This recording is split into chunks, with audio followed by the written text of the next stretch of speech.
Okay, good morning. We're back with 2 Kings chapter 15. Uzziah rules in Judea. Uzziah, son of Amaziah, began to rule over Judea in the 27th year of the reign of King Jeroboam II of Israel. He was 16 years old when he became king, and he reigned in Jerusalem 52 years. His mother was Jecoliah from Jerusalem. He did what was pleasing in the Lord's sight, just as his father Amaziah had done. But he did not destroy the pagan shrines where the people offered sacrifices and burned incense. The Lord struck the king with leprosy, which lasted until the day of his death. He lived in a house by himself. The king's son, Jotham, was put in charge of the royal palace, and he governed the people of the land. The rest of the events of Uzziah's reign and all of his deeds are recorded in the book of the history of the kings of Judea. When Uzziah died, he was buried near his ancestors in the city of David. Then his son Jotham became the next king. Zechariah rules in Israel. Zechariah, son of Jeroboam II, began to rule over Israel in the 38th year of King Uzziah's reign in Judea. He reigned in Samaria 6 months. Zechariah did what was evil in the Lord's sight, as his ancestors had done. He refused to turn from the sins of idolatry that Jeroboam, son of Nebat, had led Israel to commit. Then Shallum, son of Jabesh, conspired against Zechariah, assassinated him in public, and became the next king.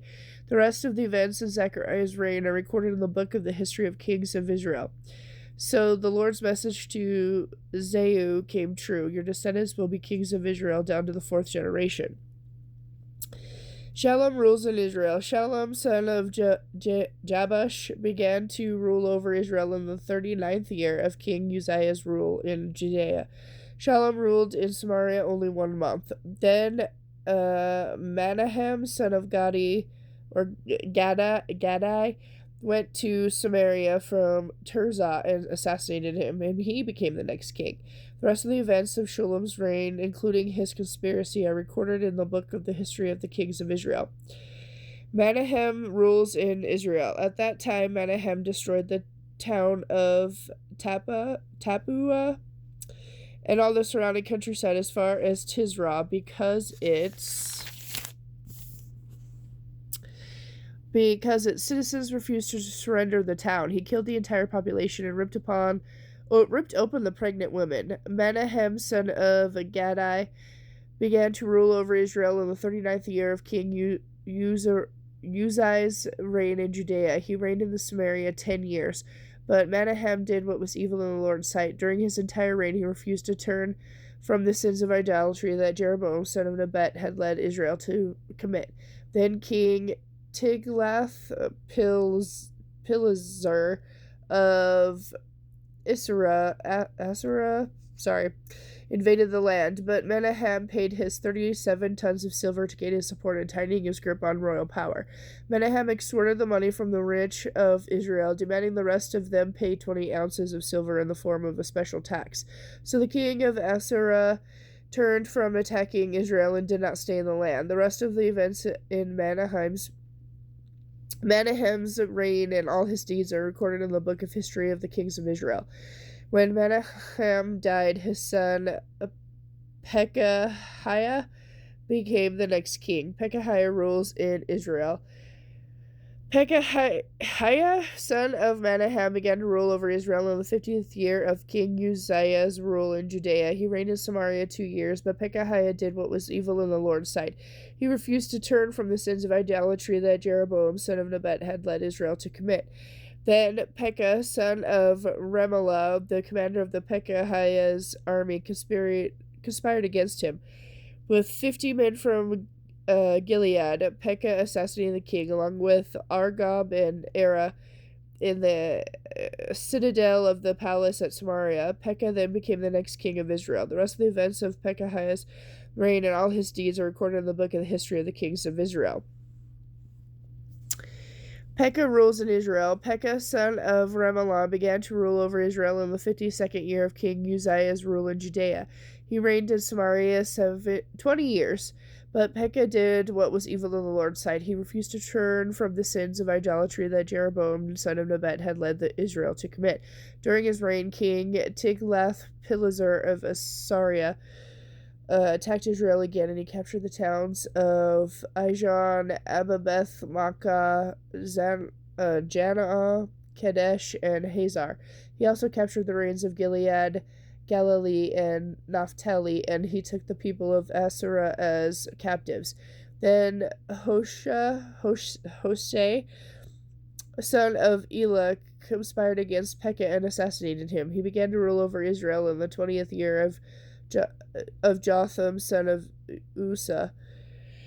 The rest of the book's events of Pekah's reign and all his deeds are recorded in the book of the history of the kings of Israel. Jotham rules in Judea. Jotham, son of Uzzah, began to rule over Judea in the 2nd year of King Pekah's reign in Israel. He was 25 years old when he became king, and he reigned in Jerusalem 16 years.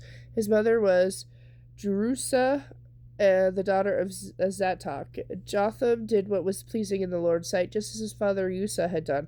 But he did not destroy the pagan shrines where the people offered sacrifices and burned incense. He was the one who rebuilt the upper gate of the temple of the Lord. The rest of the events of Jotham's reign and all his deeds are recorded in the book of the history of the kings of Judea. In those days the Lord began to send King Rezin of Aram and King Pekah of Israel to attack Judea. When Jotham died, he was buried with his ancestors in the city of David. Then his son Ahaz became the next king.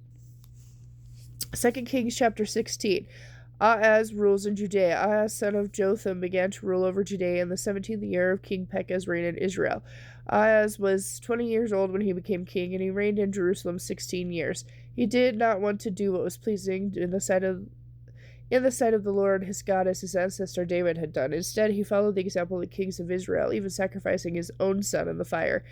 He imitated the detestable practices of the pagan nations the Lord had driven from the land ahead of the Israelites. He offered sacrifices and burned incense at the pagan shrines and on the hills and under every green tree. Then King Rezin of Aram and King Pekah of Israel declared war on Ahaz. They besieged Jerusalem, but did not conquer it. At that time, the king of Edom recovered the town of Elith of Fort Edom. He drove out the people of Judea and sent Edomites to live there, as they do to this day. King Ahaz sent messengers to King Tiglath-Pileser of Isra with this message: I am your servant and your vessel. Come and rescue me from the attack of the armies of Aram and Israel. Then Ahaz took the silver and gold from the temple of the Lord and the palace treasury and sent it to a gift to the king. But the Assyrians attacked the Armenian capital of Damascus and led its population away as captives, resettling them in Kir. They also killed King Rezin. King Ahaz then went to Damascus to meet with the king Tiglath-Pileser of Assyria. While he was there, he noticed an unusual altar. So he sent a model of the altar to Ura, the priest, along with the designs in full detail. Ura built an altar just like it by following the king's instruction. It was ready for the king when he returned from Damascus. When the king returned, he inspected the altar and made offerings on it. The king presented a burnt offering and a grain offering, poured a drink offering over it, and sprinkled the blood of peace offerings on it. Then King Ahaz removed the old bronze altar from the front of the Lord's temple, which had stood between the entrance and the new altar, and placed it on the north side of the new altar. He said to Ura the priest to use the new altar for the morning sacrifices of burnt offering, the evening grain offering, and the king's burnt offering and grain offering, and the offerings of the people, including their drink offerings. The blood from the burnt offerings and sacrifices should be sprinkled over the new altar. The old bronze altar will be only for my personal use. Ura the priest did just as Ahaz instructed him. Then the king removed the side panels and the basins from the portable water carts. He also removed sea from the backs of the bronze oxen and placed it on the stone pavement. In deference to the king of Assyria, he also removed the canopy that had been constricted inside the palace for the Sabbath day, as well as the king's outer entrance of the temple of the Lord. The rest of the events of Ahaz's reign and his deeds are recorded in the book of history of the king of Judea. When Asa died, he was buried in the ancestors of the city of David. Then his son Hezekiah became the next king.